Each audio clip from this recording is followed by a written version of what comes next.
नमस्कार साथियों, bridge course की अंतिम यूनिट नंबर 13 इंस्पायरिंग पर्सनालिटीज की हम शुरुआत करने वाले हैं और ब्रिज कोर्स की आज आखिरी यूनिट को हम समझने वाले हैं। मैं शुरुआत करूं उससे पहले मैं आप सभी का हृदय से आभार देता हूं जो विद्यार्थी कक्षा 8वीं से 9वीं में आए हैं, उनका, उनके माता पिता का, सभी शिक्षक साथियों का, मेरे दोस्तों, मित्रों, साथियों, शुभचिंतकों का और हर उस व्यक्ति का जिसने ब्रिज कोर्स के इस वीडियो को पसंद किया है, लाइक किया है, शेयर किया है, सब्सक्राइब किया है और मुझे कुछ सुझाव दिए हैं, कुछ नया करने की ओर प्रेरित किया है, जिन्होंने कमेंट किए अच्छे और मेरा उत्साह बढ़ाया है। आप सभी का मैं हृदय से आभार देता हूं साथियों कि आपने ब्रिज कोर्स की इन यूनिट्स को, कमलेश की इंग्लिश इस चैनल को इतना प्यार दिया, इतना सराहा, इतना सब्सक्राइब किया, लाइक किया, शेयर किया, उसको इतना आगे बढ़ाया।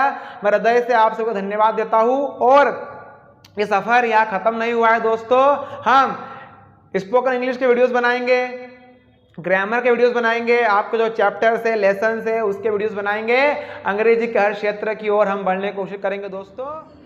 साथियों, मैंने एक छोटी सी शुरुआत की है ब्रिज कोर्स को पढ़ाने की, आपको अच्छा पढ़ाने की मैंने पूरी कोशिश की है। आप कमेंट करके ज़रूर बताइएगा कि कमलेश सर आपके वीडियोज़ कैसे लगे और कमलेश के इंग्लिश चैनल आपको कैसा लगा, जितने भी ब्रिज कोर्स के वीडियोस बनाए वो आपको कैसे लगे, पढ़ाना कैसा है, और कोई सुझाव हो दोस्तों ज़रूर कमेंट कीजिएगा। और अगर सही में आपको अच्छा लगे है वीडियोस, ये ब्रिज कोर्स के चैप्टर्स आपको अच्छे लगे हैं, कमलेश की इंग्लिश अगर आपको अच्छी लगी दोस्तों ज़रूर कमेंट कीजिएगा और ज़रूर बताइएगा कि और क्या मैं अच्छा कर सकता हूँ, आपको क्या क्या अच्छा लगा ज़रूर दोस्तों बताइएगा। बहुत बहुत धन्यवाद। आप शुरुआत करते हैं इंस्पायरिंग पर्सनालिटीज यूनिट नंबर 13 की। इंस्पायरिंग का अर्थ होता है प्रेरक, प्रेरणादायी, और पर्सनालिटीज का अर्थ होता है व्यक्तित्व। तो प्रेरक, प्रेरणादायी व्यक्तित्व, इसकी हम शुरुआत कर रहे हैं दोस्तों। और ब्रिज कोर्स की सफ़र को मैं कभी नहीं भूल पाऊंगा, आप लोगों के प्रेम को मैं कभी नहीं भूल पाऊंगा दोस्तों। आप सभी स्वस्थ रहिए, मंगल कामना करता हूं मैं आपके जीवन के लिए। और शुरुआत करता हूं ब्रिज कोर्स यूनिट नंबर 13 की इंस्पायरिंग पर्सनालिटीज। चलिए आइए दोस्तों शुरुआत करते हैं। सरफरोशी की तमन्ना अब हमारे दिल में है, देखना है जोर कितना बाजुए कातिल में है। ऐसा कहने वाले और ब्रिटिश सरकार को, ब्रिटिश साम्राज्य को दहला देने वाले हमारे क्रांतिकारी, जिन्होंने ब्रिटिश साम्राज्य को उखाड़ के फेंक दिया, ऐसी inspiring personalities unit number 13। Inspiring यानी होता है प्रेरक, जो हमको प्रेरणा देता है, प्रेरणादायी, और पर्सनालिटी यानी व्यक्तित्व। तो ऐसा ही इंस्पायरिंग पर्सनालिटीज़ पाठ के जो प्रेरक व्यक्तित्व हमारे सामने है, चंद्रशेखर आज़ाद। मैं आज़ाद हूँ और आज़ाद रहूँगा, ऐसे हमारे चंद्रशेखर आज़ाद। चलिए साथियों शुरुआत करते हैं इस महान व्यक्तित्व के, महान चरित्र के पाठ का। देखिए, इन दिसंबर 1921 यानी December 1921 Mahatma Gandhi launched the non cooperation movement. दिसंबर 1921 में महात्मा गांधी जी ने किस चीज़ की शुरुआत की? उन्होंने शुरुआत की नॉन कॉपरेशन मूवमेंट की। ये नॉन कॉपरेशन मूवमेंट क्या है? ये नॉन कॉपरेशन मूवमेंट है असहयोग आंदोलन। क्या है? असहयोग आंदोलन। मतलब कि ब्रिटिश सरकार को, ब्रिटिश जो गवर्नमेंट थी उसको किसी प्रकार का सहयोग नहीं करना, असहयोग आंदोलन। चंद्रशेखर अ 15 ईयर ओल्ड स्टूडेंट, 15 ही साल के थे Chandrashekhar Azad, joined the movement. यानी ये आज़ाद उनका सरनेम नहीं है। हाँ, अभी मालूम पड़ेगा हमको कि आज़ाद उनको नाम कैसे पड़ा। He was arrested and presented before the जज। जो 15 साल के थे 1921 से महात्मा गांधी जी ने लॉन्च किया, शुरुआत की काय की नॉन कॉपरेशन मूवमेंट, असहयोग आंदोलन की जो शुरुआत की, तब चंद्रशेखर आज़ाद ने भी इस असहयोग आंदोलन में पूरी हिम्मत से और पूरे जोर से साथ दिया। वो शामिल हुए और उन्हें अरेस्ट कर लिया गया और जज के सामने, अभी 4 कार थे यहाँ पर के सामने हैं। जज के सामने, बिफोर का अर्थ के पहले भी होता है और के सामने भी, के सामने प्रस्तुत किया गया, लाया गया। जब उनको लाया गया, when the judge asked his name, when the judge asked his name, देखिए जब जज ने उनका नाम पूछा, ही रिप्लाइड, उन्होंने रिप्लाई दिया आज़ाद, मेरा नाम क्या है, आज़ाद है।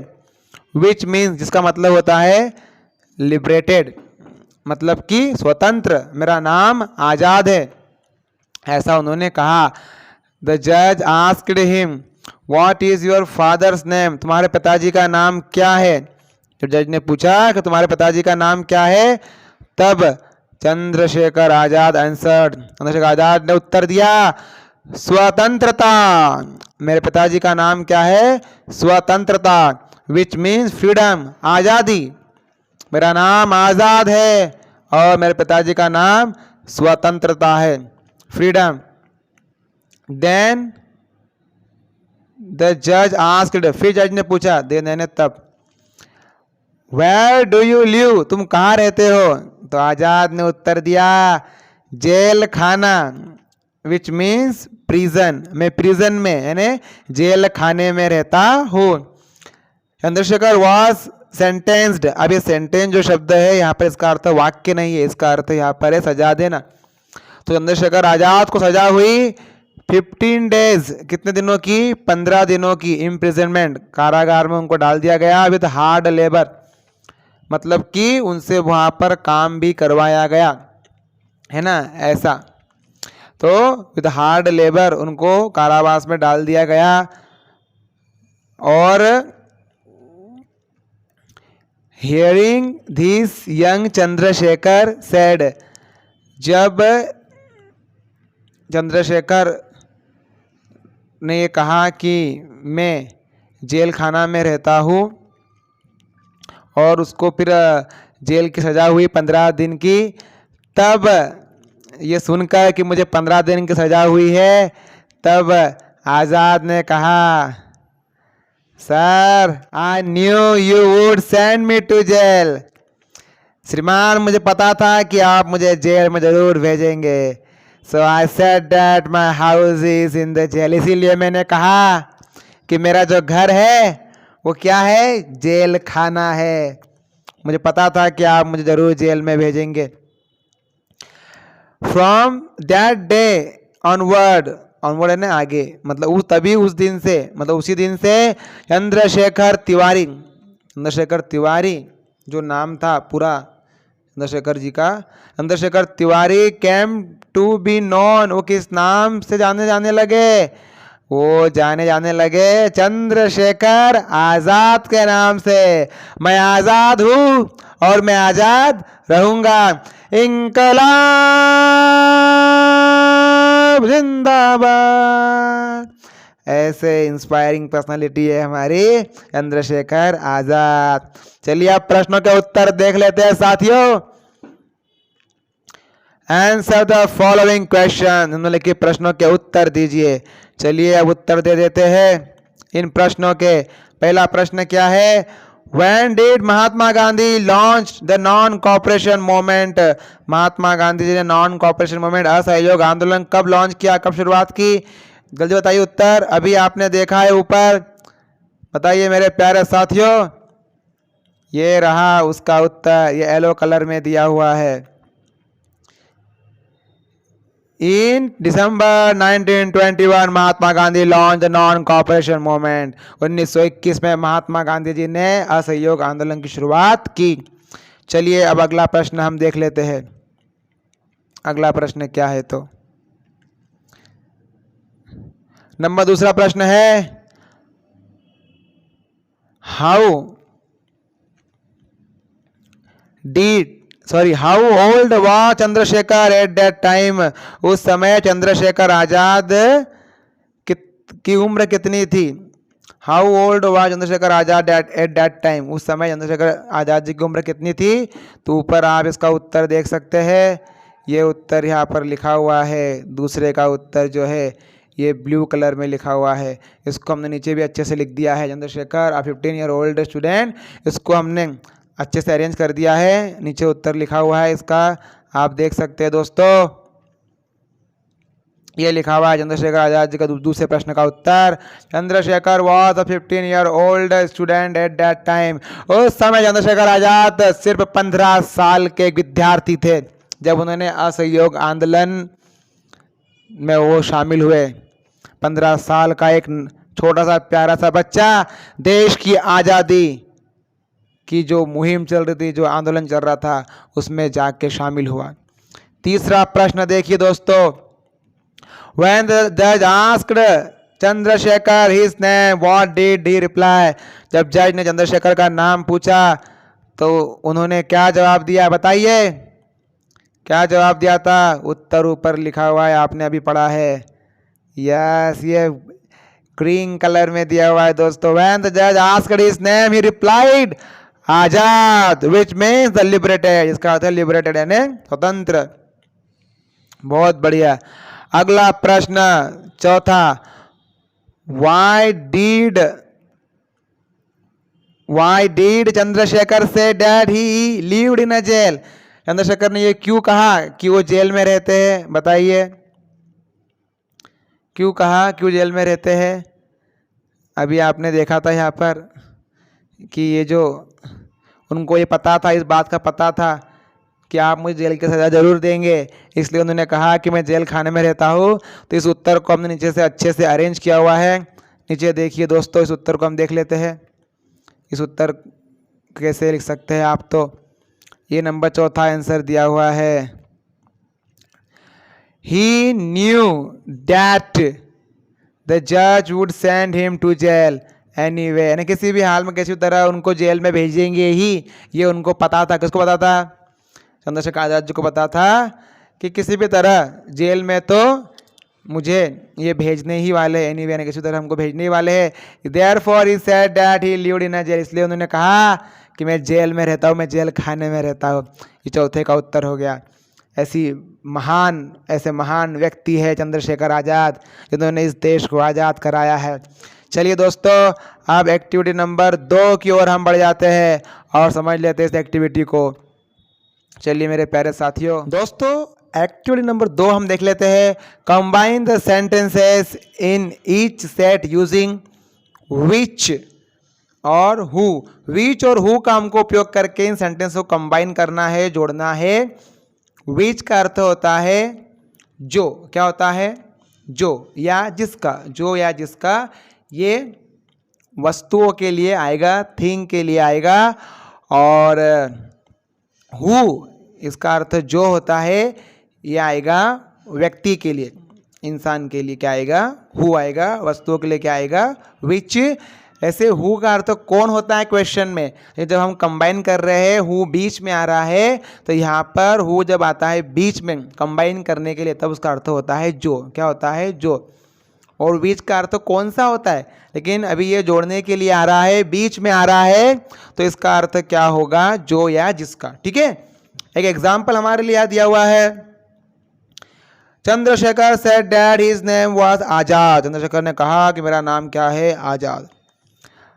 आजाद मीन्स द लिबरेटेड। आजाद का अर्थ होता है स्वतंत्र, लिबरेटेड। तो इसको हम कैसे जोड़ेंगे? तो हमको जोड़ना है विच और हु से।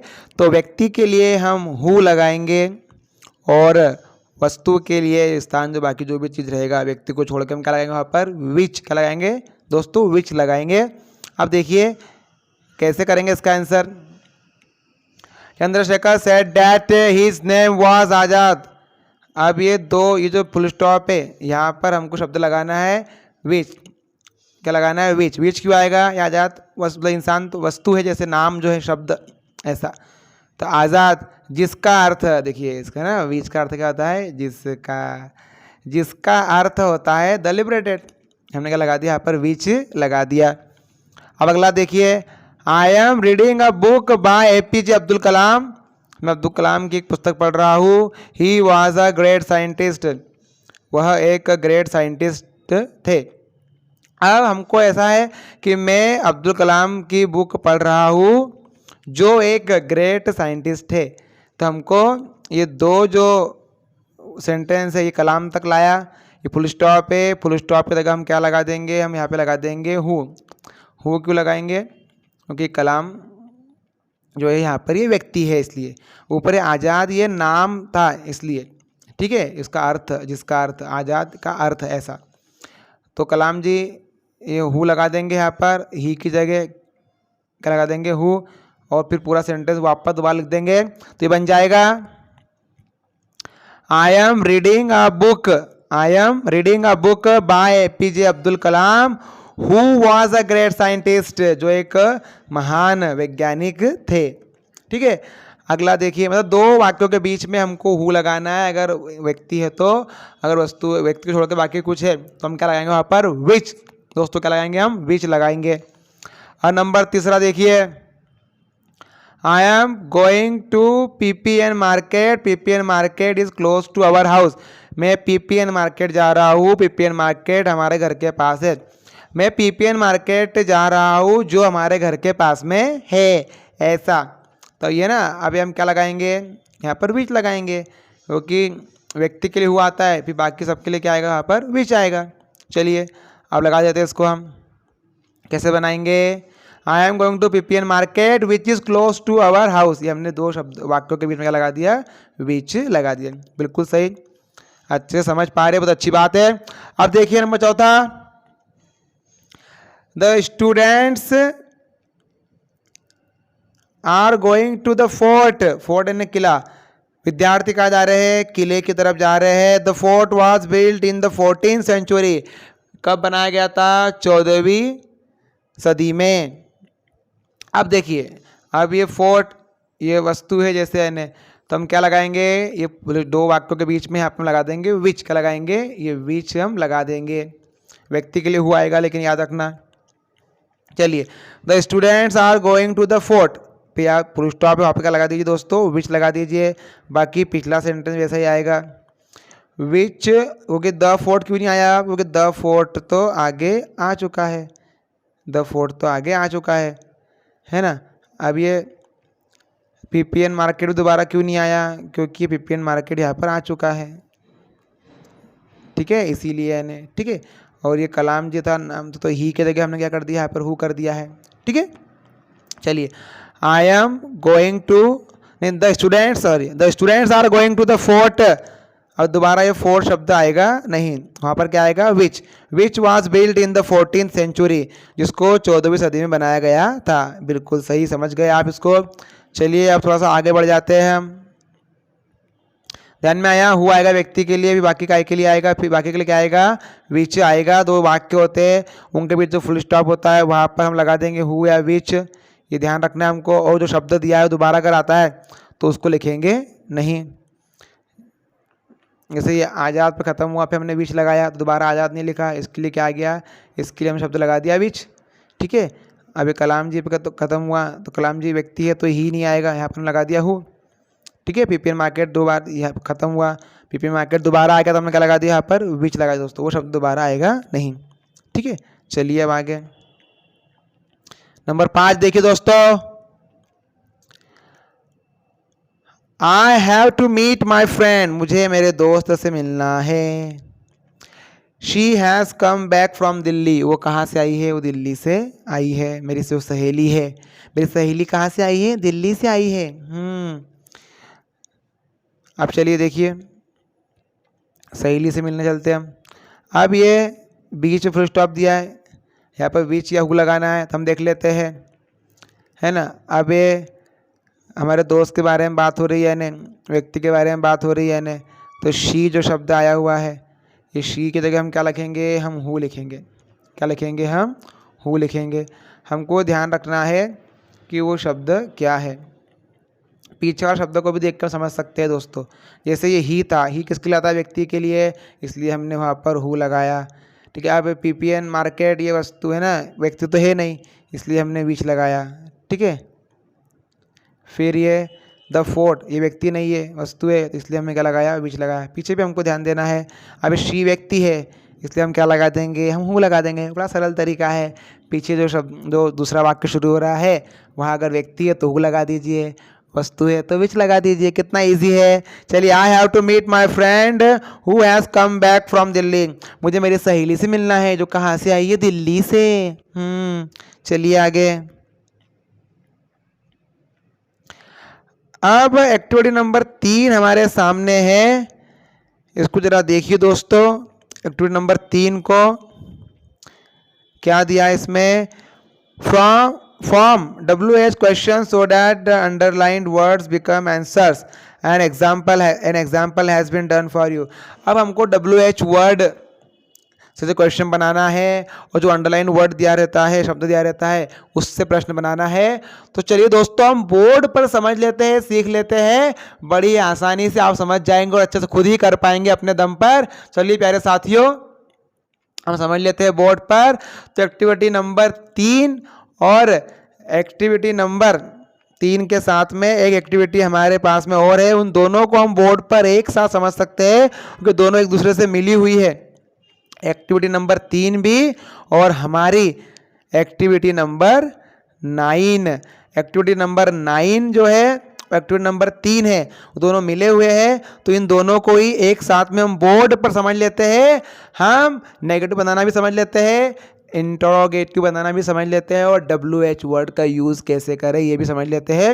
चलिए दोस्तों आइए बोर्ड पर चलते हैं, हम एक्टिविटी नंबर 3 और एक्टिविटी नंबर 9 को एक साथ समझ लेते हैं। चलिए साथियों एक्टिविटी नंबर 3 और एक्टिविटी नंबर 9 दोनों एक जैसे हैं, मतलब 9 को भी हमको समझना पड़ेगा 3 के साथ में। तो दो एक्टिविटी की बेसिक हम अच्छे से समझ सकते हैं, नेगेटिव बनाना, इंट्रोगेटिव बनाना और WH वर्ड का उपयोग करके क्वेश्चन बनाना, इन सबको हम समझ सकते हैं। तो हमने एक्टिविटी नंबर 3 और 9 को एक साथ समझ रहे हैं। बहुत ही बढ़िया एक्टिविटी दोस्तों, थोड़ी बेसिक सीख लेते हैं तो बहुत मज़ा आ जाएगा साथियों। देखिए अफर्मेटिव होता है सकारात्मक वाक्य। क्या होता है सकारात्मक वाक्य से नेगेटिव बनाना है, नकारात्मक बनाना है और बनाना है इंटरोगेटिव। क्या बनाना दोस्तों, इंटरोगेटिव। मैं स्कूल जाता हूँ, ये हो गया अफर्मेटिव। मैं स्कूल नहीं जाता हूँ, ये हो गया नेगेटिव। क्या मैं स्कूल जाता हूँ, ये हो गया इंटरोगेटिव। ठीक है दोस्तों, तो अफर्मेटिव से हमको बनाना है नेगेटिव, बनाना है इंटरोगेटिव। ये हम पढ़ रहे हैं प्रेजेंट इंडेफिनिट टेंस का नेगेटिव बनाना और प्रेजेंट इंडेफिनिट टेंस का इंटरोगेटिव बनाना। ठीक है दोस्तों, बड़ा सरल और बहुत ही प्यारा है। देखिए क्या है, जब वर्ब यानी क्रिया के पहले रूप में एस लगा हो या ईएस लगा हो, जब वर्ब के पहले रूप में एस लगा हो या ईएस लगा हो और हमको नेगेटिव बनाना हो या इंटरोगेटिव बनाना हो, तब डज की सहायता लेते हैं। जब वर्ब के पहले रूप में एस लगा हो या ईएस लगा हो तो नेगेटिव बनाने के लिए और इंटरोगेटिव बनाने के लिए हम सहायता लेते हैं दोस्तों काय की, डज की। क्या की हेल्प लेते हैं हम, डज की हेल्प लेते हैं। ठीक है दोस्तों, देखिए अब और करेंगे क्या, डज की हेल्प लेके नेगेटिव बनाना हो तो डज में लगा देंगे नॉट, नेगेटिव बनाना हो तो डज में हम क्या लगा देंगे दोस्तों, नॉट लगा देंगे। नेगेटिव बनाने के लिए डज में नॉट लगा देंगे, डज नॉट, और पीछे वर्ब का पहला रूप शुद्ध रूप आएगा। और इंटरोगेटिव बनाना हो दोस्तों तो डज को आगे ले आएंगे, डज को सब्जेक्ट के आगे ले आएंगे, फिर सब्जेक्ट फिर वर्ब का पहला रूप पीछे क्वेश्चन मार्क। नेगेटिव बनाना हो तो डज में नॉट लगा देंगे, वर्ब का पहला रूप। इंटरोगेटिव बनाना हो तो डज को आगे ले आएंगे, सब्जेक्ट के आगे। अभी समझाऊंगा तो ध्यान में आ जाएगा दोस्तों। देखिए डज लगने के बाद में वर्ब हमेशा शुद्ध रूप में रहती है। आप डज लगाएंगे तो वर्ब काय में आ जाएगी, शुद्ध रूप में। अब ये शुद्ध रूप क्या होता है और पहला रूप क्या होता है, देखो दोस्तों अब ये गो है और ये गोज है, ये दोनों ही वर्ब का फर्स्ट फॉर्म है। गो भी फर्स्ट फॉर्म है और गोज भी फर्स्ट फॉर्म है, लेकिन ये गो उसका शुद्ध रूप है, ये उसका मूल रूप है। उसमें हमने क्या लगा दिया है, ईएस लगा दिया हमने, उसमें ईएस लगा दिया। जैसे ये प्ले और प्लेस, प्ले भी वर्ब का पहला रूप है, प्लेस भी वर्ब का पहला रूप है, लेकिन इसमें ये एस लग गया तो शुद्ध रहा क्या, नहीं। तो जो पहला ये हो गया प्ले शुद्ध रूप। ठीक है, तो जिसमें एस या ईएस लगा है वो तो पहला रूप है, लेकिन वो शुद्ध रूप नहीं है। उसमें का ईएस या एस जब हट जाएगा तो वो क्या हो जाता है, शुद्ध रूप। इसीलिए डज के बाद में हमेशा क्या आता है, वर्ब का शुद्ध रूप। क्या आएगा दोस्तों, वर्ब का शुद्ध रूप आएगा, ये हमको ध्यान रखना है। चलिए थोड़ा सा और अच्छे समझने की हम कोशिश करते हैं।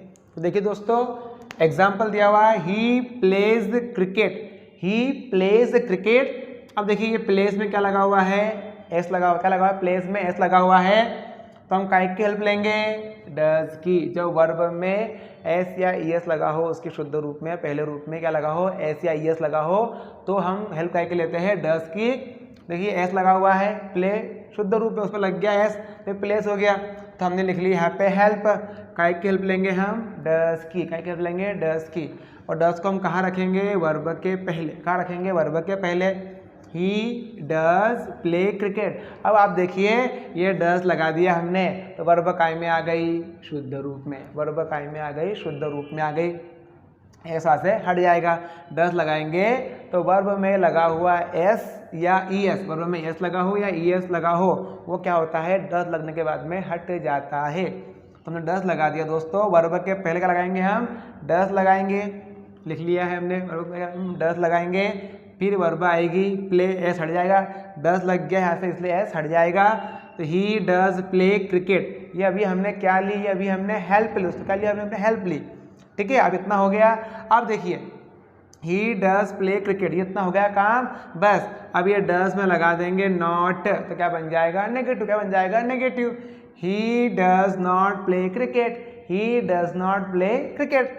अब इसी डज को अगर आप आगे लाएंगे तो क्या बन जाएगा, इंटरोगेटिव। इसी डज को आगे लाएंगे दोस्तों तो क्या बन जाएगा, इंटरोगेटिव क्वेश्चन बन जाएगा। डज को आगे लाओ, डज ही प्ले क्रिकेट, ये बन गया, क्वेश्चन मार्क लगा दिया, ये क्वेश्चन बन गया। वह क्रिकेट खेलता है, वह क्रिकेट नहीं खेलता है, क्या वह क्रिकेट खेलता है, ये वाक्य सिर्फ हमको हेल्प के लिए है, ठीक है दोस्तों। अब दूसरा एग्जाम्पल देख लीजिए तो हमको और क्लियर हो जाएगा। एक और एग्जाम्पल देखिए साथियों, ये लिखा हुआ है Raj has a car, Raj has a car. अब राज के पास एक कार है। अब ये हैज़ देखिए वर्ब का फर्स्ट फॉर्म है, लेकिन इसमें क्या लगा हुआ है, एस लगा हुआ है, उसका शुद्ध रूप हैव है दोस्तों, क्या है, हैव। तो हमने ये फर्स्ट फॉर्म में एस लगा हुआ है, तो हम काय की हेल्प लेंगे, डज की, काय की हेल्प दोस्तों, डज की हम हेल्प लेंगे। हमने लगा दिया हेल्प ली, क्या ली हमने, हेल्प ली, राज डज। अब हैज़ में एस लगा, इसका शुद्ध रूप मूल रूप क्या है, हैव है।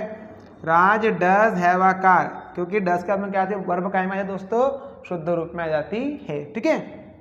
अब इसमें नॉट लगा दीजिए, बन जाएगा नेगेटिव। नेगेटिव बनाना क्या है हमको, नेगेटिव बनाना दोस्तों, तो Raj does not have a car, Raj के पास कार है, राज के पास कार नहीं है। इंट्रोगेटिव के लिए इस डज को आगे ले आओ दोस्तों, कहाँ ले आओ, आगे ले आओ, उठा के लाओ, डज उठा के लेके आ गया, क्या बचा, राज हैव अ कार। बस डज को उठा के रखना है, सब्जेक्ट क्या रख देना है, does Raj have a car, does Raj have a car, क्या राज के पास में कार है। एक एग्जाम्पल और देखिए साथियों, लिखा हुआ है जय सिंग्स ब्यूटीफुली, जय सिंग्स ब्यूटीफुली, जय सुंदर ढंग से गाता है। अब देखिए सिंग में एस लगा हुआ है, तो ये सिंग्स वर्ब के शुद्ध रूप में एस लगा हुआ है दोस्तों, काय की हेल्प लेंगे हम, डज की, काय की हेल्प लेंगे, डज की। तो हेल्प ले ली, जय डज लगा दिया, फिर वर्ब काय में आ जाएगी शुद्ध रूप में, मतलब डज लगने के बाद में वर्ब में लगा हुआ एस या ई एस जो है वो हट जाता है, ये सिंग हो गया, जय डज सिंग ब्यूटीफुली, ये हमने हेल्प ले ली। अब हमको बनाना है नेगेटिव, डज में लगा देंगे नॉट, का लगा देंगे नॉट, नेगेटिव, जय डज नॉट सिंग ब्यूटीफुली, जय सुंदर रूप से गाता नहीं, ये सुंदर ढंग से नहीं गाता है। और इंट्रोगेटिव बनाना है, प्रश्न बनाना है, क्या बनाना है, प्रश्न बनाना है, तो ये डज को उठा के आगे ले आओ दोस्तों, डज जय सिंग ब्यूटीफुली, और क्वेश्चन मार्क इंट्रोगेटिव में आएगा, क्या जय सुंदर ढंग से गाता है, डज नॉट हो गया, नेगेटिव हो गया, डज को सिर्फ आगे उठा के लेकर आ गए हम, बाकी वैसा का वैसा है, ठीक है दोस्तों। हमको नेगेटिव बनाना है तो हम डज की हेल्प लेंगे, और डज लगने के बाद में वर्ब में का एस या एस हट जाएगा। नेगेटिव में बनाएंगे तो डज के पीछे नॉट लगा देंगे, इंट्रोगेटिव बनाएंगे डज को सब्जेक्ट के आगे रख देंगे, ठीक है दोस्तों। ये हमने अभी सीखा नेगेटिव बनाना और इंट्रोगेटिव बनाना। तो ये नेगेटिव वाला जो पार्ट है ये हमको काय में काम में आ गया, ये हमको एक्टिविटी नंबर 9 में काम में आ गया, नेगेटिव जो हमने सीखा नेगेटिव बनाना, और इंट्रोगेटिव बनाना हमने भी सीखा है, और थोड़ा सा उसके आगे और सीखते हैं, तो दोनों बातें हमको काम में आ जाएगी, एक्टिविटी नंबर 3 में काम में आ जाएगी, ठीक है दोस्तों। चलिए थोड़ा सा और आगे थोड़ा पढ़ लेते हैं, बोर्ड पर थोड़ा समझ लेते हैं। साथियों हमने अभी जो बेसिक सीखी तो एक्टिविटी नंबर जो 9 है उसका नेगेटिव का तो हमने बेसिक पूरा सीख लिया है। अब जो हमारी एक्टिविटी नंबर 3 है जिसमें WH क्वेश्चन बनाना है, तो उसमें ज़रूरत पड़ती है हमको इंट्रोगेटिव की, तो वो भी हमने सीख लिया है। और अब इंट्रोगेटिव के आगे हम WH क्वेश्चन कैसे बनाएं इसको हम थोड़ा बेसिक पढ़ लेते हैं दोस्तों, आप खुद ही फिर अच्छे से सॉल्व कर सकते हैं। चलिए आइए देखिए, एक्टिविटी नंबर 3 है WH क्वेश्चन हमको बनाना है। अब WH क्वेश्चन क्या होते हैं? ऐसे प्रश्न वाले शब्द जिनकी शुरुआत कैसे होती है WH से, तुमको कहते हैं WH word, question word. WHERE where ने कहा, ये स्थान के लिए आता है। WHEN व्हेन यानी कब, ये समय के लिए आता है। WHAT व्हाट क्या, ये ऑब्जेक्ट की जगह भी आ सकता है और सब्जेक्ट की जगह पर भी आ सकता है। हाउ मेनी यानी होता है कितने, हाउ मेनी यानी कितने, ये संख्या के लिए आता है। ठीक है, तो WH वर्ड जो WH से शुरू होती है। ठीक है दोस्तों, अब बड़ा सरल काम है, यानी WH क्वेश्चन जब बनाना है हमको तो उसके पहले हमको बनाना पड़ता है इंट्रोगेटिव, और इंट्रोगेटिव हमने सीख लिया है। इंट्रोगेटिव बना लीजिए। ठीक है, तो हम इंट्रोगेटिव कैसे बनाते हैं अभी हमने सीखा है कि डज आगे लगाएंगे, फिर सब्जेक्ट, फिर वर्ब का फर्स्ट फॉर्म हमने सीखा, जैसे does she go to school, ये हमने सीखा दोस्तों है। और डज के बाद में डज लगता है तो वर्ब कायम आ जाती है, शुद्ध रूप में आती है, फर्स्ट फॉर्म में आती है। और क्वेश्चन वर्ब कैसे बनाएंगे, ये बड़ा ही सरल बात है। क्वेश्चन कैसे बनाएंगे, WH से क्वेश्चन कैसे बनाएंगे, बड़ा सरल बात है। ये जो आपने does subject plus verb first form जो इंट्रोगेटिव बनाया है, इस इंट्रोगेटिव के आगे वो वाला जो WH शब्द है, वेयर है, वेन है, हाउ मेनी है, व्हाट है, जो वहाँ पूछा गया है उसको लगा दीजिए। ये इंट्रोगेटिव क्वेश्चन जो है WH क्वेश्चन हमारा बन जाएगा।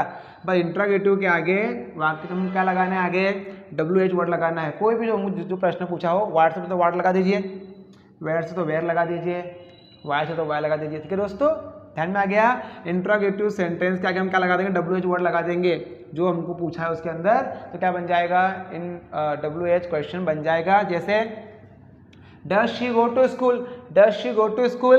अब देखिए इसका बनाना है हमको क्या, WH क्वेश्चन बनाना है, बड़ी सिंपल सी बात है ना। अब go to school, to school यानी स्कूल को स्थान हो गया है ना, इसके लिए वर्ड क्या आता है, वेयर।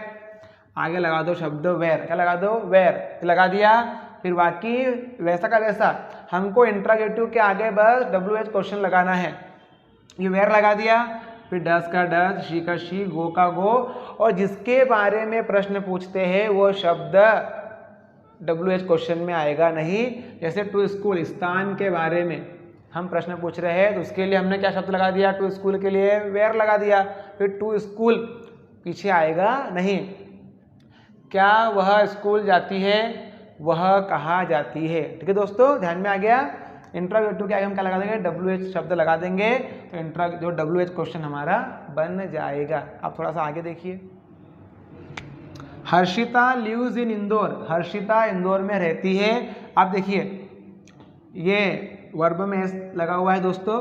अब इन इंदौर, इंदौर में यानी कहाँ रहती है, कहाँ के लिए वर्ड क्या आता है, वेयर, क्या आता है, वेयर, ये हमको ध्यान में रख लिया। चलिए अब इसका हमको बनाना है इंट्रोगेटिव, तो ये एस लगा हुआ है, हम काय की हेल्प लेते हैं, डस की। हर्षिता डस लग गया, एस हट जाएगा।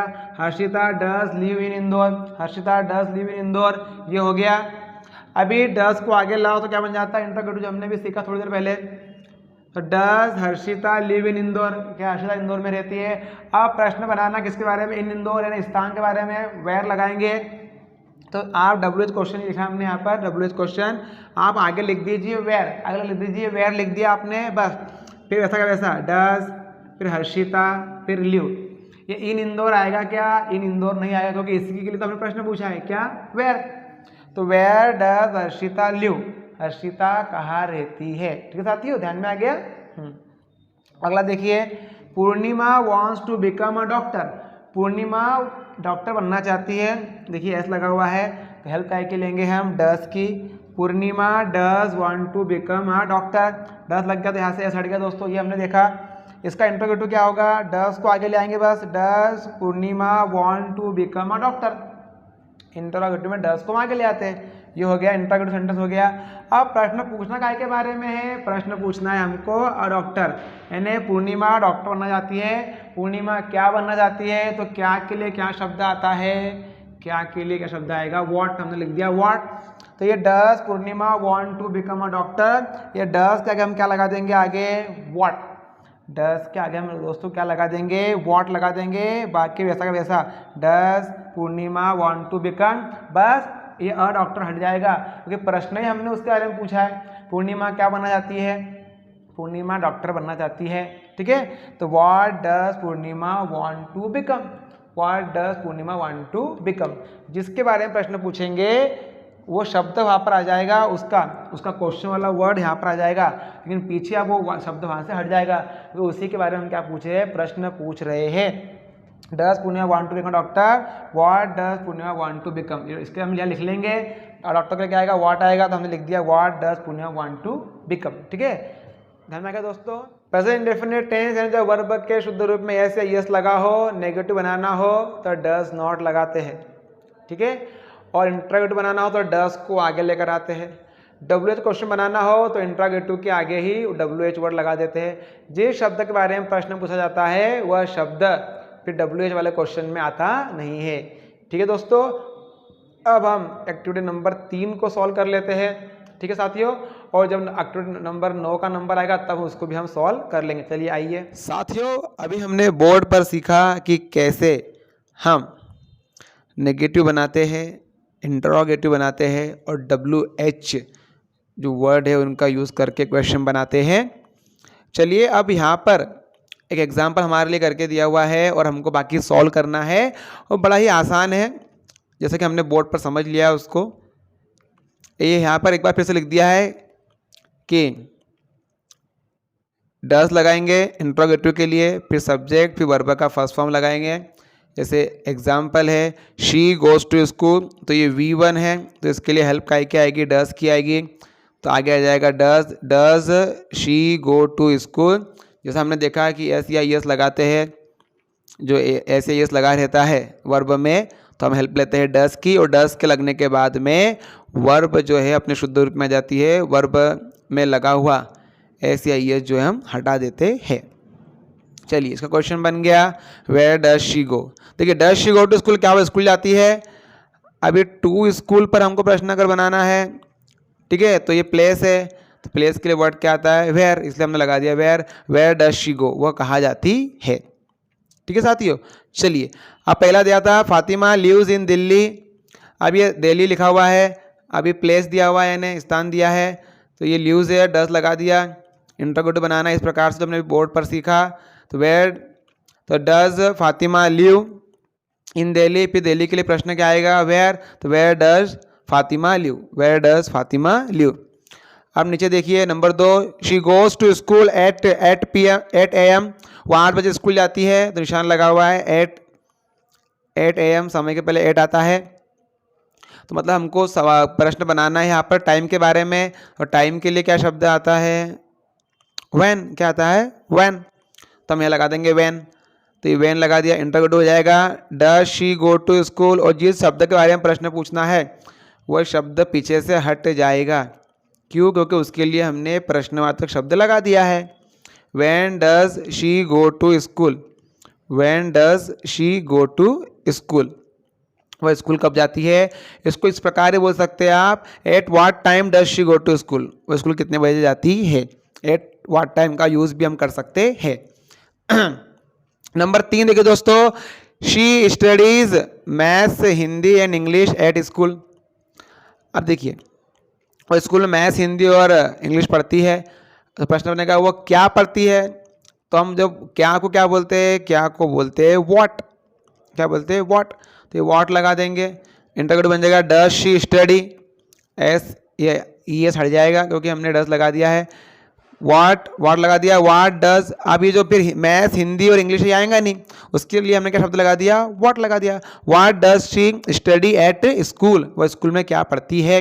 इसको ऐसा ही बोल सकते हैं, which subject does she study at school, school में कौन सा सब्जेक्ट पढ़ती है, ठीक है, ऐसा।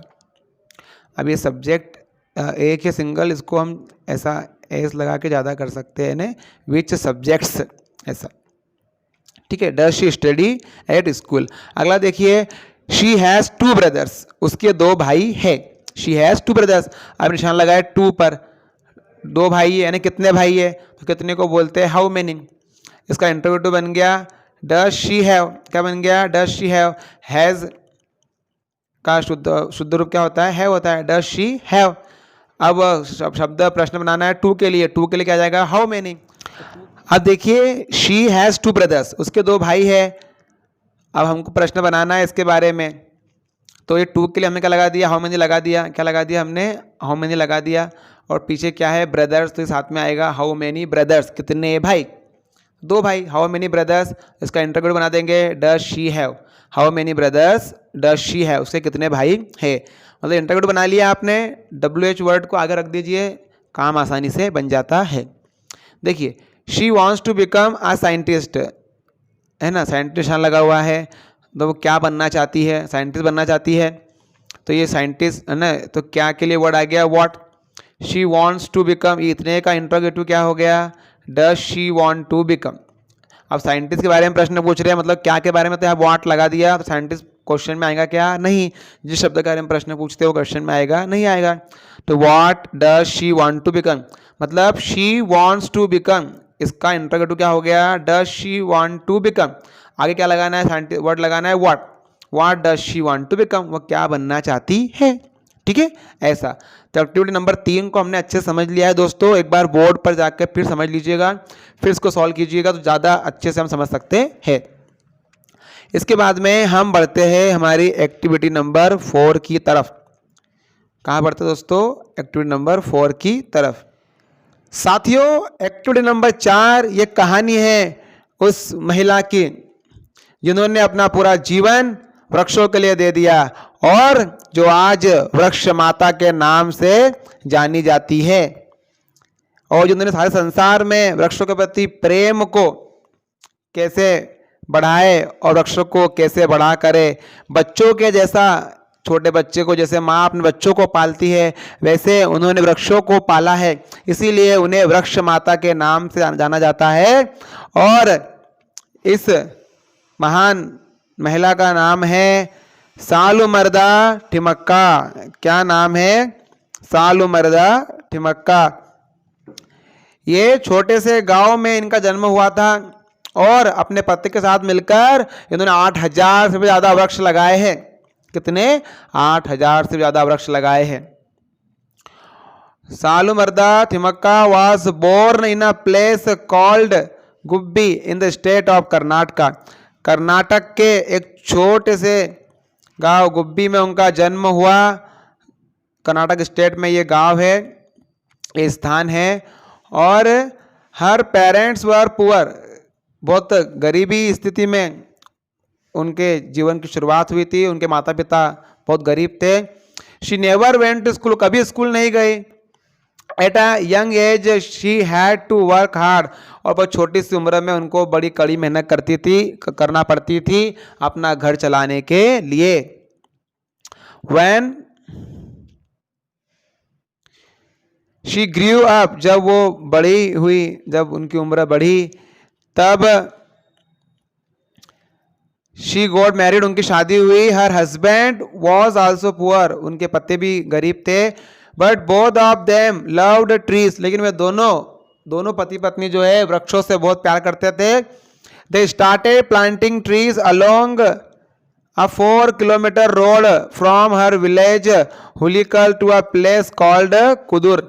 अपने गांव से लेकर हुलीकल से लेकर तो कुदुर तक 4 किलोमीटर का जो रोड था, उसके दोनों तरफ उन्होंने वृक्ष लगाने की शुरुआत की। The husband and wife work till the noon, दोपहर तक काम करते थे उन्होंने, दोपहर 12 बजे का समय जो होता है। And then to care of trees by watering, फिर उसके बाद में वृक्षों को पानी देना, उनकी देखभाल करने का काम किया करते थे। और वृक्षों के प्रति उनका इतना प्रेम था कि वृक्ष उनको अपने छोटे बच्चे लगते थे, मतलब वो एक माँ के जैसे वृक्षों को पालते थे। फेंसिंग करते थे, समझो चारों तरफ फेंसिंग करते हैं, और उनको प्रोटेक्ट करते थे। वृक्षों को फेंसिंग करना, उनको प्रोटेक्ट करना, उनकी रक्षा करना, उनको पानी देना। This became her daily routine, वो उनका रोज का काम बन गया, डेली रूटीन, दिनचर्या बन गई, daily routine. For many years, कई सालों तक। थिमक्का, जो सालों मतलब थिमक्का है, वे कंटिन्यूड, उन्होंने ये काम चालू रखा। काय का काम चालू रखा? वृक्ष लगाने का। वृक्ष लगाने का उन्होंने काम जो है वो चालू रखा। Continued even after her husband died, जब उनके पति की मृत्यु हो गई उसके बाद भी सालुमर्दा थिमक्का ने वृक्ष लगाने का काम छोड़ा नहीं बल्कि चालू रखा, और वो वृक्षों का वैसे ही पालन पोषण करती थी। Now she is 105 years old, अभी वो 105 साल की है। इनका जन्म 1910 या 1911 ऐसा बताया जाता है। तो ये 2 साल पहले की किताब है, तो आज इनकी उम्र जो है अगर 1911 के हिसाब से देखें तो 2011 में 100 साल के हो गए, और 12, 13, 14, 15, 16, 17, 18, 19 और अभी 2020, तो 109 साल की इनकी उम्र है। और she has planted over 8,000 trees in the last 80 years, पिछले 80 वर्षों में इन्होंने 8,000 से भी ज़्यादा वृक्ष लगाए हैं। 80 वर्ष में 8,000 से भी ज़्यादा वृक्ष इन्होंने लगाए हैं। She has become a role model to the entire world today, आज सारे संसार के लिए ये रोल मॉडल बन चुके हैं। She has become a role model to the entire world today. अब ये रोल मॉडल क्या होता है? रोल मॉडल का अर्थ होता है आदर्श। क्या होता है? आदर्श, अनुकरणीय व्यक्ति, उसको कहते हैं रोल मॉडल। कि Vivekananda is my role model, कि विवेकानंद मेरे रोल मॉडल है, वैसा। तो सालुमर्दा थिमक्का जो है हर संसार के लिए एक आदर्श बन गए हैं। क्यों? क्योंकि उन्होंने वृक्षों से प्यार किया, वृक्ष लगाए, और 8,000 से भी ज़्यादा उन्होंने वृक्ष लगाया है। 400 से अधिक उन्होंने बरगद के वृक्ष लगाए हैं, और 8,000 से भी ज़्यादा अन्य वृक्ष लगाए हैं। और 2019 में, यानी कि 1 साल पहले, सालुमर्दा थिमक्का को महामहिम राष्ट्रपति द्वारा, रामनाथ कोविंद जी द्वारा पद्मश्री अवार्ड भी दिया गया है। हाँ, ये रही उसकी फ़ोटो, देखा आपने? पद्मश्री अवार्ड इनको मिला है। इन्होंने बहुत ही गजब काम किया है, और वृक्षों से प्यार करना चाहिए, वृक्ष लगाना चाहिए, और इतने 80 साल तक वो काम करते रहे वृक्षों के लिए, ये बहुत गजब बात है। सारा संसार उनको जानता है, माँ, वृक्ष माँ के नाम से भी जानते हैं उनको, यानी। चलिए आपको प्रश्न का उत्तर हम देख ले साथियों। तो पहला प्रश्न है, where was Thimmakka born? Thimmakka का जन्म कहाँ हुआ था? तो बिल्कुल उत्तर लिखा हुआ है ऊपर ही, आप देख पा रहे हैं, ग्रीन में लिखा हुआ है उत्तर। Thimmakka, Saalumarada Thimmakka was born in a place called Gubbi in the state of Karnataka. ये उत्तर हो गया पहले का। अगला प्रश्न देखिए अब,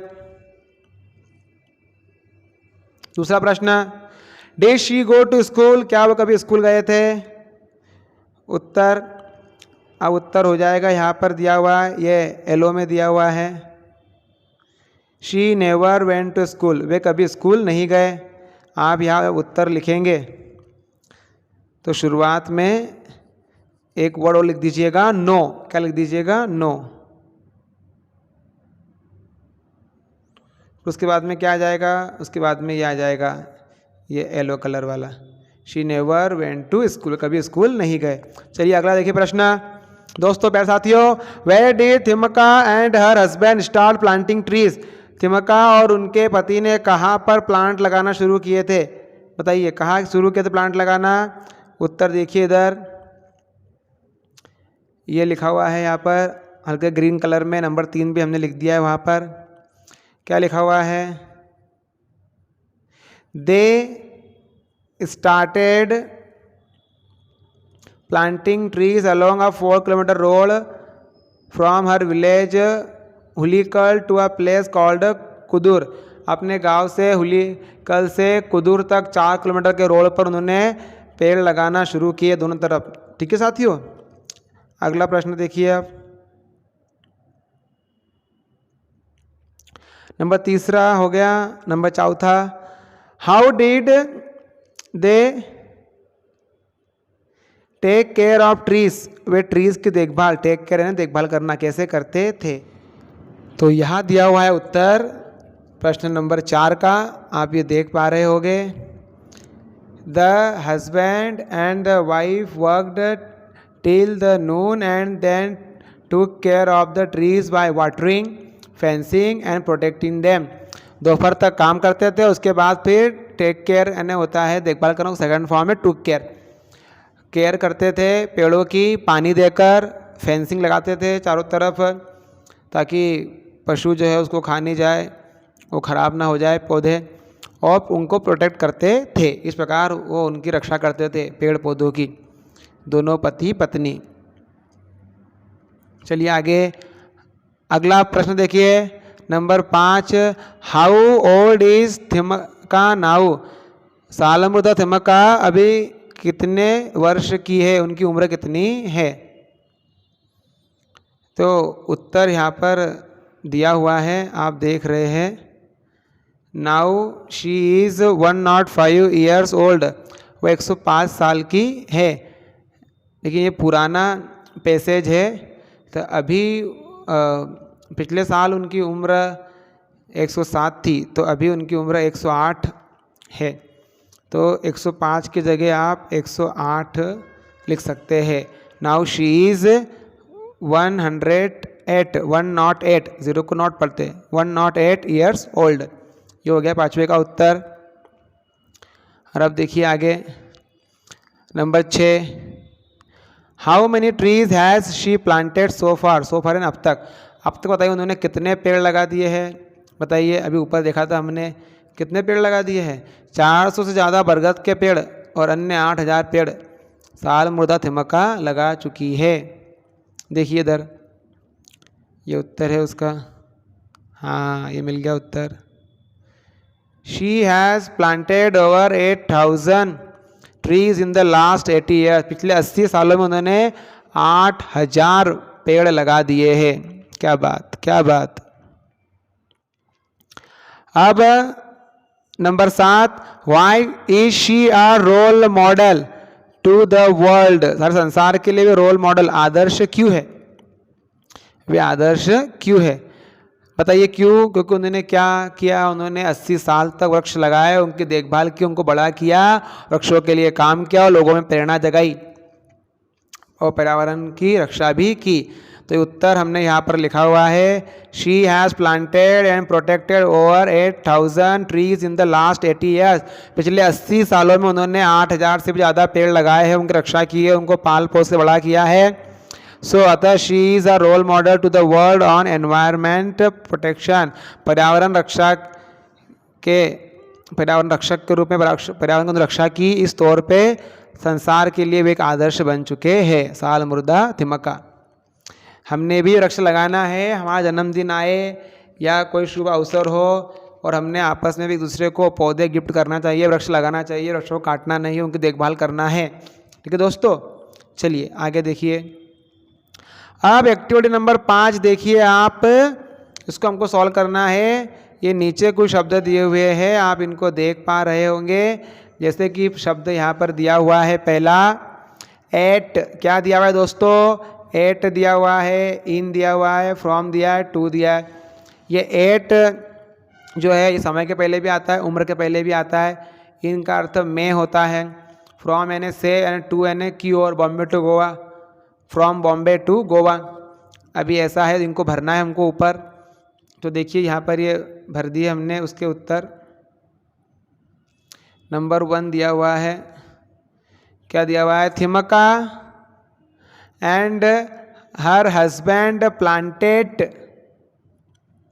थिमका and her husband planted trees along a road from Hulikal to Kudur, ये हमारे पैसेज में भी दिया हुआ है इन्हें।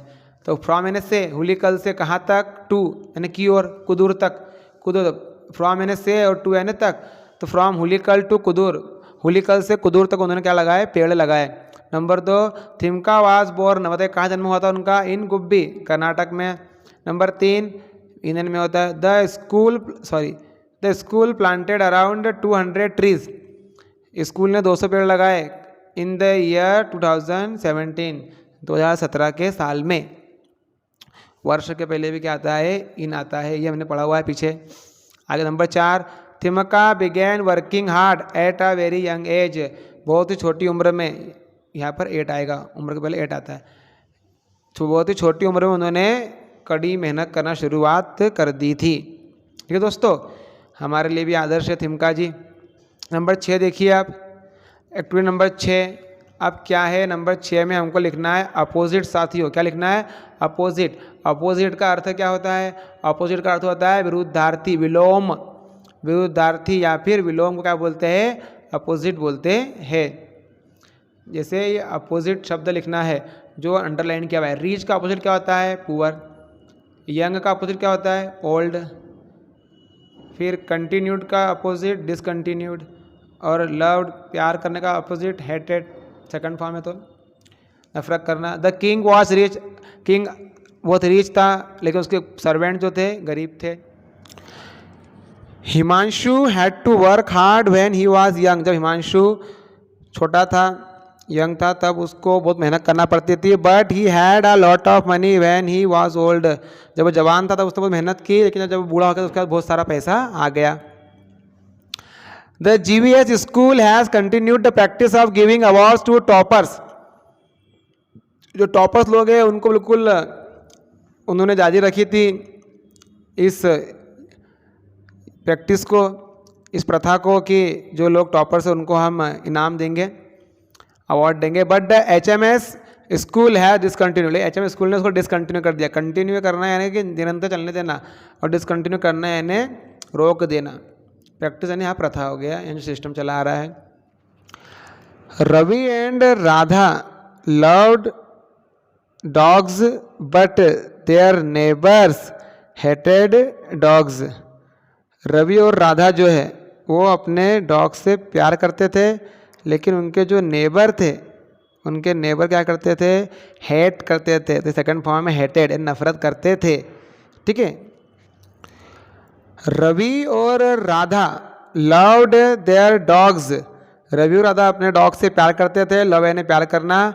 बट देयर नेबर्स, नेबर यानी पड़ोसी, हेटेड नफरत करते थे डॉग से, क्या करते थे, नफरत करते थे। तो लव्ड का अपोजिट हेटेड हो गया, कंटिन्यूड का अपोजिट डिसकंटिन्यूड हो गया, यंग का अपोजिट ओल्ड हो गया, और रिच का अपोजिट पुअर हो गया। ठीक है, अब हम देख रहे हैं activity number 7, read the following passage. इस पैसेज को हमको पढ़ना है, read the following passage.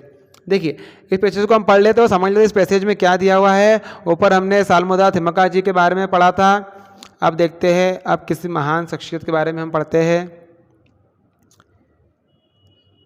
Activity number 7 में बात दी है मार्क इंग्लिश की, किसकी दी है, मार्क इंग्लिश की।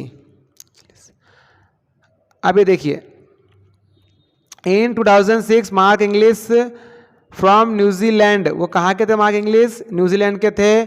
Climb the tallest mountain of the world, दुनिया के सबसे बड़े माउंटेन कहाँ पर, माउंट एवरेस्ट पर उन्होंने चढ़ाई की, जहाँ पर अरुणिमा सिन्हा जो थी उन्होंने भी चढ़ाई की थी, जिनका भी जो पैर है वो कट चुका था रेल हादसे में। What was special about it? अब मार्क इंग्लिश ने जो है चढ़ाई की माउंट एवरेस्ट पर, बताइए क्या खास बात थी। Every year many people climb Everest, हर साल बहुत लोग चढ़ते हैं। But the story is different, लेकिन ये कहानी जरा सी डिफरेंट है, अलग है। क्या अलग है इस कहानी के अंदर, English does not have both the legs, he became the first man without both the legs to reach the top of the mountain mount Everest, यानी उनके दोनों ही पैर नहीं थे, इंग्लिश के दोनों ही जो मार्क इंग्लिश थे उनके दोनों ही पैर नहीं थे, और बिना दोनों पैरों के माउंट एवरेस्ट पर चढ़ने वाले वो पहले व्यक्ति बने। अरे जिनके पैर होते वो भी नहीं चढ़ पाते माउंट एवरेस्ट पर, इतनी कठिन चढ़ाई होती है, बर्फीला पहाड़ है। Inglis lost his legs early, he was working as a mountain guide in New Zealand, और माउंटेन गाइड ने पहाड़ पर कैसे चढ़ते हैं लोगों को सिखाते थे न्यूजीलैंड में। He was called in a snow storm, snow storm यानी बर्फ का तूफान में वो फंस गए, अटक गए। Inglis survived but both his legs had to be cut off, वो जिंदा तो रह गया लेकिन उनके दोनों पैर काटने पड़े। English climbed Everest with artificial limbs specially made for climbing, फिर जो नकली पैर बनाए जाते हैं चढ़ने के लिए वो लगा के इंग्लिश ने कहाँ चढ़ाई करी, माउंट एवरेस्ट पर चढ़ाई की। He joined a small list of climbers, उन्होंने एक छोटा सा जो जत्था था उनके जो माउंट एवरेस्ट पर चढ़ने वाले थे उनको ज्वाइन किया, इंक्लूडिंग अ ब्लाइंड अमेरिकन, उनके साथ में एक अमेरिकन थे जो कि ब्लाइंड थे। वाह यार, देखिए लोगों में कितना हौसला होता है, और हम छोटी छोटी सी जो बातें जीवन की होती है उससे हार मान जाते हैं। हमने कभी जीवन में हार नहीं मानना है, मुश्किलें तकलीफ एक जीवन का हिस्सा है, सभी के जीवन में आता है, हमारे भी जीवन में आते हैं, लेकिन हमको हिम्मत रखना है।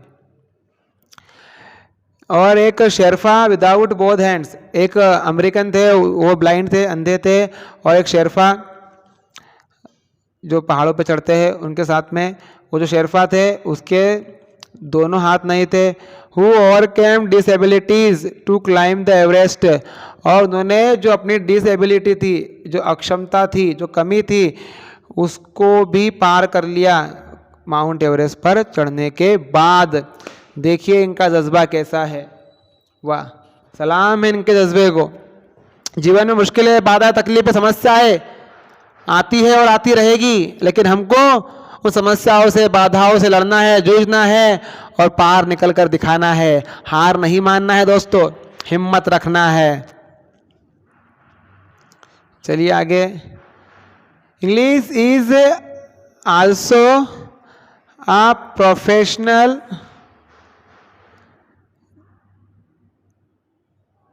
Sky guide, professional sky guide. Skiing करते ना, वो बर्फ पर ऐसा फिसलते हैं ने, उसके भी गाइड थे ने, कौन, इंग्लिश। है ना, साइकिलिस्ट, और साइकिलिस्ट भी थे, साइकिल चलाते हैं ने पहाड़ों पे। ही वन अ सिल्वर मेडल, और उनको सिल्वर मेडल मिला था। सिल्वर मेडल मतलब क्या होता है, सिल्वर यानी चांदी हुआ, तो उनको रजत पदक मिला था। क्या मिला था, रजत पदक मिला था इन 2000, सन 2000 में पैरालंपिक गेम्स हुए थे सिडनी में, वहाँ पर। ही also helps other people with disabilities, और जो लोग डिसेबल है ना, जिनको कुछ अक्षमता है शरीर में, उनको भी बहुत मदद करते हैं। कौन, मार्क इंग्लिश। अब answer the following question, answer the following question. Number 1, which country does Inglis belong to, बताइए कौन से कंट्री के थे वे। ऊपर ही लिखा हुआ उत्तर बहुत अच्छे से, ये लिखा हुआ है पहला, आप देख सकते हैं यहाँ पर उसका उत्तर न्यूजीलैंड। क्या उत्तर आएगा उसका, न्यूजीलैंड। ये नंबर 1 का उत्तर हो गया। नंबर 2 देखिए साथियों, what special about English achievement, उनकी अचीवमेंट के पीछे बताइए क्या खास बात थी। खास बात ये थी कि उनके दोनों ही पैर नहीं थे, उनके दोनों ही पैर नहीं थे। दूसरे का उत्तर भी यहाँ पर लिखा हुआ है, ग्रीन कलर में आप उत्तर देख सकते हैं, और यहाँ से उत्तर को लिख सकते हैं साथियों। Inglis does not have both the legs, he became the first man without both the legs to reach the top of the Mount Everest. ये खास बात थी, दोनों पैर ना होने के बावजूद भी माउंट एवरेस्ट पर चढ़ गए, दुनिया के पहले व्यक्ति बने भी दोनों पैर ना होने के बावजूद माउंट एवरेस्ट पर चढ़ने वाले। का जज्बा है इन लोगों का। Number 3, how did he lose his legs, उसने अपने पैर कैसे खो दिए, बताइए। तो कैसे खो दिए उन्होंने पैर, तो ये ब्लू कलर में उत्तर लिखा हुआ है। आप देख सकते हैं। Inglis lost his legs early, he was working as a mountain guide. बहुत जल्दी उनके पैर चले गए थे, वो माउंटेन गाइड थे, लोगों को पहाड़ पर चढ़ना सिखाते थे न्यूजीलैंड में। He was called in a snow storm, बर्फ के तूफान में फंस गए थे, वो तो बच गए क्योंकि दोनों पैर वहाँ काटना पड़े। तो ये उत्तर हो गया। अगले प्रश्न का चौथे का उत्तर हो गया, तीसरे का उत्तर हो गया। ठीक है, अब देखिए आगे चौथा, what did he use to climb the Everest. बताइए, फिर दोनों पैर तो नहीं थे, पे कैसे चढ़े वो पर्वत पर। इसका उत्तर भी ऊपर लिखा हुआ है, ये येलो कलर में दिया हुआ है उत्तर। Inglis climbed Everest with artificial limbs specially made for climbing. चढ़ने के लिए जो नकली पैर बनाए जाते हैं वो पैर उन्होंने बांधे थे और उन पैरों से वो चढ़े थे। कितना तकलीफ, कितना दर्द उन्होंने सहा होगा, लेकिन जज्बा उनका कितना माउंट एवरेस्ट से भी ऊंचा था। How is the josh higher than the mountain sir, how is the josh higher than the mountain sir, how is the josh higher than the mountain sir. ये बात। चलिए आगे साथियों, हमको भी जीवन में हिम्मत नहीं हारना है। एक्टिविटी नंबर 8 देखिए दोस्तों, एक्टिविटी 8 को आप देख रहे हैं, यहाँ पर क्या दिया हुआ है एक्टिविटी 8 में। एक्टिविटी 8 में लिखा हुआ है एड एल वाई। क्या लगाना है हमको? L Y. ये एल वाई लगाते तो हम क्या बना देते हैं? हम एडजेक्टिव को बना देते हैं एडवर्ब। क्या बना देते हैं दोस्तों? एडवर्ब बना देते हैं। विशेषण जो होता है ना, उसको हम बना देते हैं एडवर्ब। क्या बना देते हैं? एडवर्ब बना देते हैं। एडवर्ब क्या होता है? क्रिया विशेषण। क्या होता है? क्रिया विशेषण। अधिकतर शब्दों में हम क्या लगाते हैं? L Y. क्या लगाते हैं दोस्तों? एल वाई लगाते हैं। एग्जाम्पल देखिए, स्पेशल, तो ये लग गया एल वाई, स्पेशली, है ना। जैसे बैड, बुरा, बैडली, बुरी तरह से, है ना, ऐसा। केयरफुल, सावधान, केयरफुली, सावधानी से, सावधानी पूर्वक। हैप्पी, खुश, हैप्पीली, खुशी खुशी, खुशी से। सडन यानी अचानक, सडनली, अचानक से। ठीक है, ऐसा। तो ये कैसे बनाए हमने वर्ड, उनमें क्या लगा दिया हमने? L Y. दोस्तों क्या लगा दिया हमने? एल वाई लगा दिया है। आप देख रहे हैं, एल वाई लगा दिया, स्पेशली बन गया, एल वाई लगा दिया, बैडली बन गया, केयरफुली, एल वाई। अब ये पीछे वाई था, पीछे क्या था? जब वाई होता है तो वाई को बदल देते हैं आई में, इसलिए वाई का हो गया आई, है ना। हैप्पीली, सडनली, अचानक से। ठीक है, चलिए। स्पेशली खास तौर से, बैडली बुरी तरह से, केयरफुली सावधानी से, हैप्पीली खुशी से, और सडनली अचानक से। चलिए, अब जो हमने एडवर्ब बनाए हैं इनको हमको इस ब्रेक जो नीचे खालिस्तान दिए है यहाँ पर भरना भी है। चलिए अब इनको फिल कर देते हैं हम। कैसे फिल कर सकते हो? तो अब देखिए, now complete the following sentences using the newly formed words. जो नए नए भी आपने शब्द बनाया है, इसके हिसाब से आपको क्या करना है? इन नए जो वर्ड्स आपने अभी फॉर्म किए हैं उनको लगाना है। कहाँ लगा सकते हैं? तो चलिए, पहला, the car was, Khalistan blank दिया है, damaged because of the accident. Car जो है एक्सीडेंट की वजह से बुरी तरह से यानी बैडली डैमेज हो गई, खराब हो गई, टूट फूट गई। द स्कूल इज खालिस्तान designed to make it easy for children with disabilities to move around. जो अक्षम लोग हैं उनको कोई दिक्कत ना हो उसलिए खास तौर से, तो यहाँ पर क्या आ जाएगा? स्पेशली। क्या आ जाएगा दोस्तों? स्पेशली। स्पेशली आ गया, स्पेशली ये स्कूल बनाया गया, डिज़ाइन किया गया है। When my little brother saw this his new dresses. जब मैं छोटे भाई ने देखा कि नए ड्रेस उसके लाए हैं, स्माइल्ड, वो मुस्कुराया, हैप्पीली यानी खुशी से। मेरे लिए नए ड्रेस लाए, वाह कितनी अच्छी टी शर्ट है, कितनी अच्छी जीन्स है, वाह सो नाइस, ऐसा वो करने लगा। चौथा, follow the instructions on the answer booklet. अब इस आंसर बुकलेट पे इंस्ट्रक्शन को आप पढ़ लीजिए एक बार, कैसा लिखना है। तो कैसा पढ़ते हैं हम उनको? सावधानी से, केयरफुली। क्या जाएगा? Carefully at the time of your board exam के टाइम पर लिखा आता है, सावधानी से पढ़िए। तो बैडली यानी बुरी तरह से, स्पेशली यानी खास तौर पे, हैप्पीली यानी खुशी खुशी, खुशी से, और केयरफुली यानी सावधानी से। I was sleeping and suddenly I heard a loud noise outside. मैं सोया था और अचानक से, सडनली अचानक से मैंने एक बाहर जोर की आवाज़ सुनी, मेरी नींद टूट गई, नींद खराब हो गई। आप चलिए देखिए एक्टिविटी नंबर 9।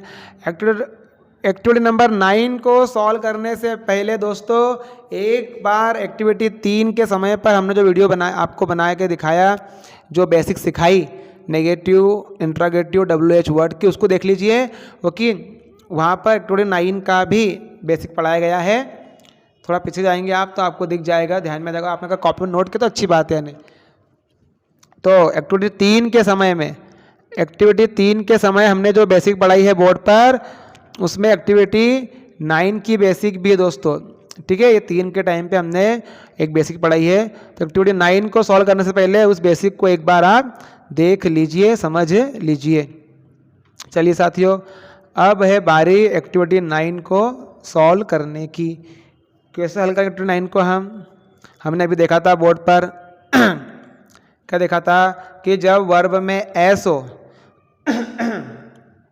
जब वर्ब में एस या ईएस हो तो हम क्या लगाते हैं? तब हम लगाते हैं डज। किसकी हेल्प लेते हैं हम? डज की हेल्प लेते हैं। तो ये सब्जेक्ट हमारा हो गया, उसके साथ में क्या लगाएंगे हम? डज लगाएंगे दोस्तों। क्या लगाएंगे? डज। और नेगेटिव के लिए उसमें क्या लगा देंगे? नॉट। फिर क्या लगाएंगे? वर्ब का फर्स्ट फॉर्म। डज के बाद में वर्ब का फर्स्ट फॉर्म आएगा, वर्ब में लगा हुआ जो एस और ई एस है अलग से, उसको हम हटा देंगे, ठीक है दोस्तों। जैसे राज हैज़ अ कार, अभी वर्ब में एस लगा हुआ है तो हेल्प लेंगे डज की, नॉट लगा देंगे। राज डज नॉट, और हैज़ का शुद्ध रूप फर्स्ट फॉर्म का होता है। तो Raj does not have a car, Raj के पास कार नहीं है। अगला देखिए क्या दिया हुआ है दोस्तों? सिमरन, क्या दिया हुआ है? Simran knows the answer to the question, Simran को प्रश्न का उत्तर पता है। अभी जो नोज दिया हुआ है फर्स्ट फॉर्म में एस लगा हुआ है, हम काय की हेल्प लेंगे? हम हेल्प लेंगे डज की। काय की हेल्प लेंगे हम? डज की। उस पर लगा देंगे नॉट। उसमें क्या लगा देंगे हम? नॉट लगा देंगे। और नॉट लगाने के बाद में नो में का एस जो है वो हट जाएगा, ठीक है दोस्तों। Simran does not know the answer to the questions, क्या हो जाएगा पूरा उत्तर? Simran does not know the answer to the questions, ये उसका पूरा उत्तर हो जाएगा। डज नॉट नो करना है बस, ये नो से क्या लगा देंगे हम? बस डज नॉट नो, बाकी वैसा ही रहेगा सब। अब नीचे देखिए, जय सिंग्स ब्यूटीफुली, जय ने ब्यूटीफुली सॉन्ग गाया। अब ये देखो सिंग्स दिया हुआ है, सिंग में एस लगा हुआ है, तो सिंपल सी बात है डज नॉट लगा देंगे, डज नॉट लगा देंगे। और सिंग में का जो एस है वो हट जाएगा, एस क्या यहाँ से हट जाएगा, तो ये सिंग हो गया। जय डज नॉट सिंग ब्यूटीफुली, है ना, जय जो है ब्यूटीफुली गाता है, और जय डज नॉट सिंग ब्यूटीफुली, जय ब्यूटीफुली नहीं गाता है, सुंदर तरीके से नहीं गाता है। नंबर 4 देखिए दोस्तों, नंबर 4 दिया है Veeru pledge hockey, Veeru hockey खेलता है, वीरू हॉकी खेलता है। अभी जो प्लेज है इसमें देखिए एस लगा हुआ है दोस्तों, तो हम काय की हेल्प लेंगे? Does not. काय की हेल्प लेंगे? डज नॉट की, ठीक है। डज लगा नॉट लगा देंगे, वीरू डज नॉट, नॉट है ना, और प्ले हट जाएगा तो हो जाएगा play. Veeru does not play hockey, Veeru hockey नहीं खेलता है, ठीक है दोस्तों। ये उसका उत्तर हो गया। अब देखिए आगे नंबर 5 वाला देखिए दोस्तों, नंबर 5 में दिया हुआ है Navjot Kaur acts in movie, Navjot Kaur जो है मूवी में काम करती है।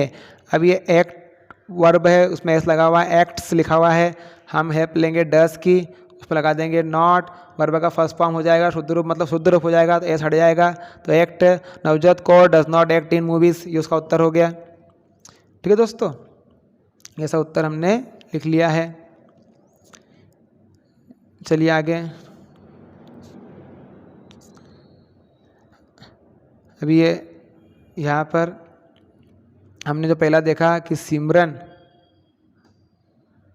डज नॉट नो, एक वर्ड छूट गया यहाँ पे, डज नॉट नो, यहाँ पर आ जाएगा द आंसर छूट गया, यहाँ पे लिख दीजिएगा यहाँ पर।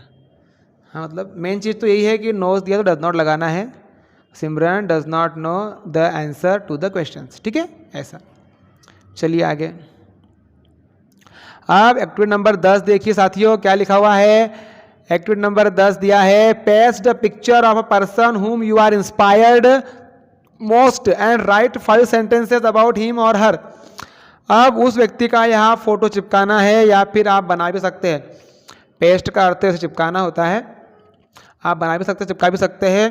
कोई भी महान हस्ती, कोई भी महान व्यक्ति, कोई क्रांतिकारी या शिवाजी महाराज, राणा प्रताप है, भगत सिंह है, कोई हमारे ऋषि मुनि है, कोई संत है, उनका भी आप चित्र यहाँ बना सकते हैं। कोई साइंटिस्ट है, वैज्ञानिक है, कोई समाज सेवी है, उनका चित्र आप चिपका दीजिए यहाँ पर। और उनके बारे में आपको 5 सेंटेंस लिखना है। अगर इंग्लिश में आप नहीं लिख पा रहे तो कोई बात नहीं, हिंदी में भी आप लिख सकते हैं। जैसे विवेकानंद का चित्र आपने चिपका दिया, उनके बारे में 5 लाइन लिख दी। भगत सिंह का चित्र चिपका दिया, उनके बारे में 5 लाइन लिख दी। शिवाजी महाराज के बारे में लिख सकते हैं आप, राणा प्रताप के बारे में लिख सकते हैं। बहुत महान वैज्ञानिक हमारे देश में हुए हैं, उनके बारे में आप लिख सकते हैं इन्हें, ठीक है। तो 5-5 लाइन जो है आपको उनके बारे में लिखना है। चलिए अब आगे, अभी कुछ वर्ड्स है दोस्तों, इन वर्ड को जरूर आप याद कर लीजिएगा, बहुत प्यारे प्यारे वर्ड्स है। चलिए हम थोड़ा आगे बढ़ते हैं। जो अगली यूनिट है, यूनिट नंबर 14 एप्लीकेशन। अभी वो यूनिट नहीं है, मतलब एक प्रैक्टिस एरिया है सिर्फ छोटा सा। यहाँ पर देखिए एप्लीकेशन लिखना है। Write an application to your principal for 2 days sick leave. 2 दिन की सिक लीव लिखना है। अब ये सिक लीव क्या होता है? तो सीक का अर्थ होता है बीमार और लीव यानी छुट्टी। तो सीक लीव यानी बीमारी की छुट्टी। 2 दिन की छुट्टी होना, हम बीमार पड़ गए हैं, उसके लिए बड़ी सरल, आसान और इजी एप्लीकेशन हमने बनाई है आपके लिए। 2 बार आप पढ़ेंगे साथियों, 2 बार पढ़ने में आपको याद हो जाएगी। बड़ी आसान एप्लीकेशन है। चलिए, to the principal government higher secondary school Dapora, आप अपने स्कूल का नाम लिखिए यहाँ पर। डिस्ट्रिक्ट बुरहानपुर, अब ये डिस्ट्रिक्ट का अर्थ होता है जिला, हमारा जिला बुरहानपुर है, आप अपने जिले का नाम यहाँ पर लिख सकते हैं। देखिए, अब सर है तो सर लिखिए, स्कूल में प्रिंसिपल, अगर मैडम है तो मैडम लिखिए, रिस्पेक्टेड सर या फिर madam. I am a student of class 9th in your school, मैं आपके स्कूल में कक्षा 9वीं का विद्यार्थी हूँ। आई हैव फीवर, मुझे बुखार है। एंड और हेडेक, हेडेक यानी सिर दर्द, फीवर यानी बुखार, हेडेक यानी सिर दर्द, मुझे बुखार है और सिर दर्द है। आई एम नॉट फीलिंग वेल, मुझे अच्छा नहीं लग रहा है, ठीक नहीं लग रहा है, मेरी तबीयत खराब है। The doctor has advised me to take rest, doctor ने मुझे सलाह दी है, एडवाइस किया है क्या? 2 दिन आराम करने का। मैं बहुत थक गया हूँ होमवर्क कर करके, पढ़ाई कर करके, इसलिए मेरी तबीयत खराब हो गई है। ऐसा है क्या? ऐसा बिल्कुल नहीं है। पढ़ाई के नाम से तो बीमार पड़ते ही नहीं है हम, ठीक है। हमको तो पढ़ाई करना अच्छी लगती है, ठीक ना, बिल्कुल सही। 2 दिन की छुट्टी होना, ऐसा हम कह रहे हैं, डॉक्टर साहब ने हमको बोला है।